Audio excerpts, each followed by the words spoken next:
Imagine meeting yourself. Not a twin, not a doppelganger, but you, with the same memories, the same scars, the same private hopes and fears.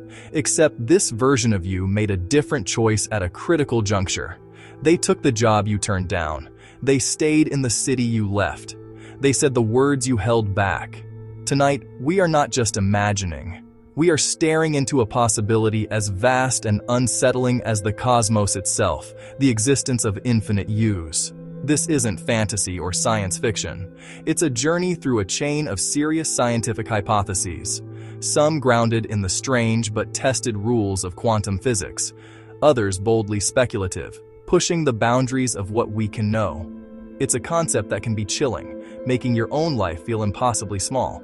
It can also be exhilarating, hinting at a reality grander than we ever conceived. And ultimately, it forces a question only you can answer. If countless versions of you exist, scattered across realities you can never touch, what does this one, the only one you will ever experience, choose to do? Let's start small. Impossibly small. At the quantum level, the universe plays by different rules. The many worlds interpretation, first proposed by Hugh Everett III, offers a radical solution to the mysteries of quantum measurement. It suggests that every time a quantum event has more than one possible outcome, the universe doesn't just pick one, it branches. A photon approaching a beam splitter doesn't go left-right. In a sense, it does both. The universe splits, creating one reality where it went left, and another entirely separate reality where it went right. This process is called decoherence. It's the moment when the delicate, ghostly superposition of possibilities interacts with its environment and gets locked into definite, classical-like states. These new branches of reality become non-interfering, each evolving on its own, completely unaware of the others. There are no mystical copies of consciousness being made, no souls being cloned. It's simply the universal wave function, the mathematical object describing all of reality, unfolding into its myriad distinct outcomes. If this interpretation is correct, then somewhere, in a universe parallel to our own, a version of you took the other path, and another, for every choice you've ever made. Picture a single coin, spinning in the silent vacuum of a laboratory chamber. Classically, it must land on one side, but quantum mechanically, before it settles, it exists in a blur of both heads and tails. It explores all possibilities. Then decoherence hits, a stray photon, a vibration, the detector itself, and that delicate quantum state is broken. The possibilities stop talking to one another. They are now sealed off into separate, independent branches of reality. It's not about cloning a soul, it's about separating physical outcomes so completely that each one continues forward as if it were its own self-contained world. Now, multiply that single event by every quantum interaction happening everywhere, every single moment, every particle decay, every electron changing its energy state. The result is a staggering, incomprehensibly vast branching of histories, a cosmic tree with more leaves than there are atoms in our observable universe. The mathematics behind many worlds is elegant and crisp. It avoids the messy collapse of the wave function that other interpretations require. But testing it? That's brutally, perhaps fundamentally hard. How do you prove the existence of a world you can't see, measure, or interact with? Now, let's zoom out from the quantum realm to the scale of the entire cosmos. Our next hypothesis is called eternal inflation. This theory suggests that the Big Bang wasn't a one-time event. Instead, the rapid expansion of space that happened in the first fraction of a second, inflation, might be a process that never truly stops. It might halt in certain patches, like ours, allowing galaxies, stars, and life to form. But elsewhere, it continues raging on, constantly spawning new bubble universes. Each bubble could bud from the last, creating a vast, ever-growing cosmic foam. What's more, the laws of physics might not be the same in every bubble. The strength of gravity, the charge of an electron, even the number of spatial dimensions could be different from one universe to the next. Our cosmos, with its finely tuned parameters that allow for our existence, could be just one pocket among a countless, perhaps infinite, number of others. This isn't just a wild guess. The idea of eternal inflation arises naturally from some of the leading models of cosmic inflation, the very same models that already explain, with incredible success, why our own universe looks so smooth, so flat, and so uniform on the largest scales. Or perhaps we don't need different laws of physics or branching realities at all. Let's consider a third possibility. Keep the laws of physics exactly as they are, but make space itself infinite. If the universe extends forever, then simple probability takes over. Within our observable universe, the part we can see, there are only a finite number of ways to arrange matter. It's a huge number, but it's not infinite. So, if you have an infinite amount of space to play with, but only a finite number of configurations for any given patch of it, then those configurations must eventually repeat. It's a matter of sheer combinatorics. Somewhere out there, unreachably far away, the laws of probability all but guarantee that atoms will assemble into a perfect copy of our solar system, our planet, a room just like yours, and a life just like yours. And not just one. An infinite number of them. Some identical down to the last quantum state, others differing in the smallest ways. A you who blinked at a different beat. A you who is reading this sentence a second later. Think of an endless corridor of identical doors, or Jorge Luis Borges's Library of Babel, containing every possible book. In an infinite cosmos, every possible arrangement of matter must exist somewhere. But somewhere is not next door. This is a crucial point.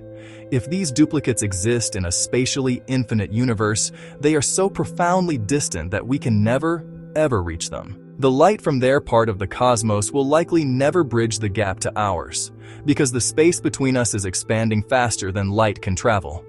Our view of the universe is limited by a horizon, the edge of the observable universe, defined by the distance light has been able to travel since the Big Bang. We can see the faint afterglow of that beginning in the cosmic microwave background, but beyond that boundary, we are blind. We cannot check. So while the theory of inflation hints at a vast, perhaps infinite space, and the CMB whispers of a universe far larger than we can see, the fundamental limits of measurement shout that we are causally disconnected. The idea of your twin living across the cosmic void remains a logical consequence of certain assumptions, not an astronomical sighting. It's a ghost in the mathematics of infinity. There is another, even stranger path to infinite use, the simulation hypothesis. The argument, in its simplest form, is statistical. If any civilization, anywhere, ever becomes advanced enough to run vast, detailed ancestor simulations of their past, complete with conscious beings, they would likely run billions of them. If that's the case, then the number of simulated minds in existence would vastly outnumber the original biological ones. It's a clean, logical argument, but it rests on a pile of dirty, profound unknowns. Can consciousness truly arise from code? Is it just a complex pattern of information processing? And even if it is, would any civilization bother to pay the astronomical compute bill to simulate a world as messy and detailed as ours? We have no idea. But if the answer to these questions is yes, then many yous could be software instances running on some unimaginable computer. You could be forked, creating a copy to explore a different decision path. You could be paused or even rolled back to a previous state. It's a version of the multiverse that is chilling in its own uniquely technological way. So, after this journey to the edge of reality, what do we actually know? What is evidence, and what is speculation? We know that quantum mechanics works. Experiments in labs around the world confirm the reality of superposition, interference, and decoherence every single day. These are textbook, repeatable facts. We also have strong evidence that cosmic inflation happened. The theory beautifully explains puzzles about the early universe, and its predictions match the data we've collected with incredible precision. But many worlds, bubble universes, infinite spatial duplicates, and simulations, these ideas invite us to step beyond the realm of direct tests. at least for now. They are extrapolations, taking known physics and pushing it to its logical and sometimes bizarre conclusions. Here, at the horizon of measurability, the line between physics and philosophy becomes unavoidably blurred. This blurring forces us to confront deep questions. If there are infinite yous, what does that mean for your identity? Is you just a pattern of matter and information that can be repeated? Or is there something unique to your specific, continuous stream of consciousness? The physics doesn't offer an answer. It suggests that caring, consciousness, and consequence are intensely local phenomena. Your pain doesn't get divided among your duplicates. Your joy isn't shared. They happen here, in this body, in this branch of reality.